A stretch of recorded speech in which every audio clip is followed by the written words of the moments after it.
নমস্কাৰ। পাঠ কৰিবলৈ লৈছোঁ দেৱেন্দ্ৰনাথ আচাৰ্যদেৱৰ উপন্যাস জংগমৰ ৩৪ সংখ্যক খণ্ড।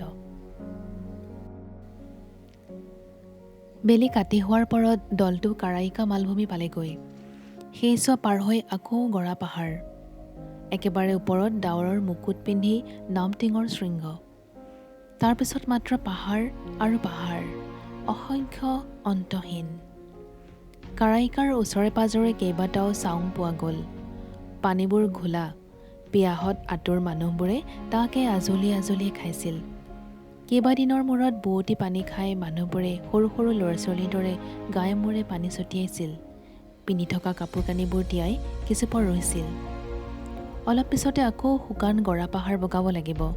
মানুহবোৰে যিমান পাৰিলে পানী খাই ল'লে। পানী ভৰাই লগত লৈ যাব পৰা যতন কাৰো হাতত নাছিল। পানীৰ বোজা কঢ়িয়াবৰ শক্তিও কাৰো নাছিল। কাৰাইকা মালভূমিৰ বহুতো ঠাইত শুকান নৰানিবোৰত জুই জ্বলিছিল।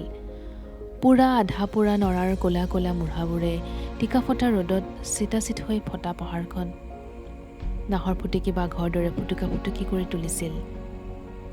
দ পথাৰবোৰত ওখ ওখ কাইং হাঁহৰ জোপোহাবোৰ দুপৰীয়াৰ উদং ৰ'দত সেউজীয়া হৈ তিৰবিৰাই উঠিছিল। দিনটো জুৰি অলেখ পাহাৰ বগাই মানুহবোৰ গধূলি পৰত নামটিং পালেগৈ। পাহাৰৰ ওপৰে তলে পিছল ৰঙা আলতীয়া মাটি। নামটিঙৰ শৃংগত উঠালৈ মানুহবোৰ মৃতপ্ৰায় হৈ পৰিছিলগৈ। অত দূৰত আধা জোনাক আধা আন্ধাৰৰ সেই চিৰসেউজৰ ৰাজ্যত চপৰা চপৰ মেঘৰ মুকুট পিন্ধি সগৰ্বে থিয় দি আছিল লয়মিয় বুম পাহাৰৰ সুউচ্চ শৃংগ। এতিয়া আৰু আমি ঢিলাই দিলে নহ'ব।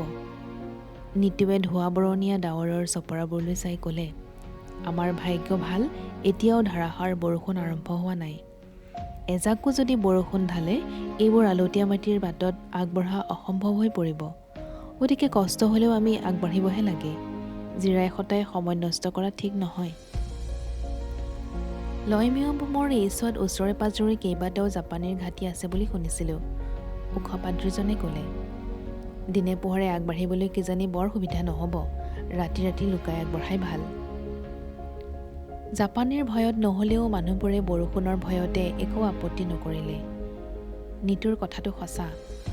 আমৰ মল সৰোৱা কিনকিনীয়া বৰষুণজাক আৰম্ভ হ'বই দুই এদিনতে। সেয়া বাৰিষাৰ আগজাননী মাত্ৰ।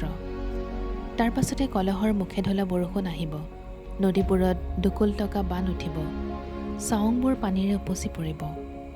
ৰঙা আলতীয়া মাটিবোৰ কোমল লিকটীয়া বোকা হৈ বাট পথ ভৰাই পেলাব। গতিকে নিতুৰ কথাত কেউৱে প্ৰতিবাদ নকৰিলে। হয়তো প্ৰতিবাদ কৰিবলৈ মানুহবোৰৰ গাত শক্তিও নাছিল। চাবি দি চলোৱা একোটা যন্ত্ৰৰ দৰে নিৰ্জীৱ অলস গতিৰে সমদল যাত্ৰাটো মাত্ৰ আগবাঢ়ি গৈছিল।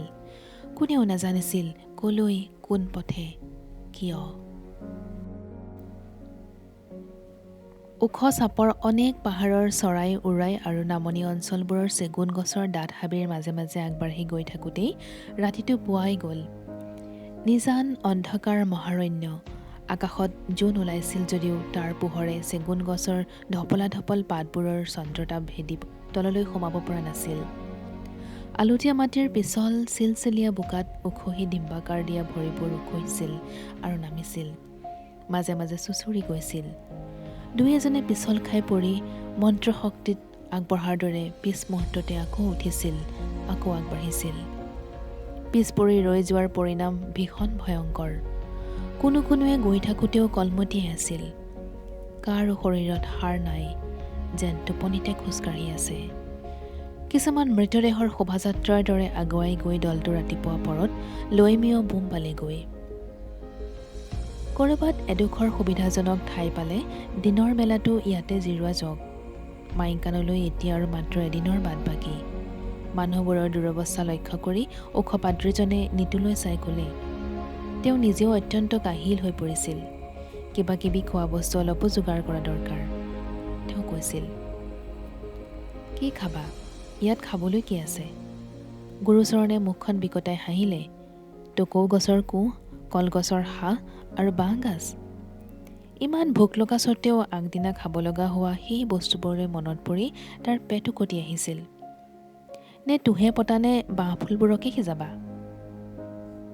লগত খোৱা বস্তু একো নাই, পেটত একো নপৰিলে এইদৰে গৈ থকা অসম্ভৱ।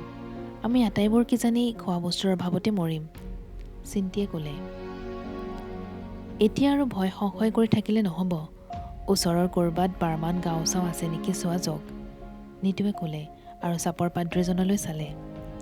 ভালে ভালে খুজিলে যদি নিদিয়ে, তোমাৰ গ্ৰেনেড দুটা কামত খটাব লাগিব। আমি কোনো ঘাই আলি এটাই দি যোৱা ভাল আছিল। মিলিটাৰী গাড়ী টাড়ী এখন পোৱাৰ আশা কৰিব পৰা গ'লহেঁতেন। তাৰ উপৰিও দুই এপদ খোৱা বস্তু পাব পৰা গ'লহেঁতেন। নিতুৰ কথা নুশুনা ভাও ধৰি চাপৰ পাদ্ৰীজনে জিভাৰে কোৱাৰী দুটা চিলিকিলে আৰু কোমল ৰ'দত কেওফালে জিলিকি উঠা অলেখ পাহাৰৰ জোঙা জোঙা টিংবোৰত চকু ফুৰালে। ৰাজআলি দি আগবাঢ়িবা কেনেকৈ? কেওফালে হয় জাপানী নহয় পশ্চাদঘাতীৰ দল। ৰাজআলিয়েদি বাটো বৰ ঘূৰণ হয়।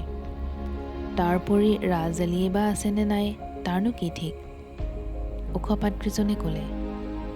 মিলিটাৰীবোৰ পলোৱাত ব্যস্ত, সিহঁতৰ নিজৰে ঠিকনা নাই, আমাক কি সহায় কৰিব? তেওঁ জেপৰ পৰা মেপখন উলিয়ালে। এয়া লৈমিঅ। বোমৰ ওচৰতে চাদুজোপৰত চিন দিয়া আছে, তাৰমানে মিত্ৰশক্তিৰ মিলিটাৰী ঘাটি। কিন্তু এতিয়া মানে সিও বা আছেনে নাই কি ঠিক।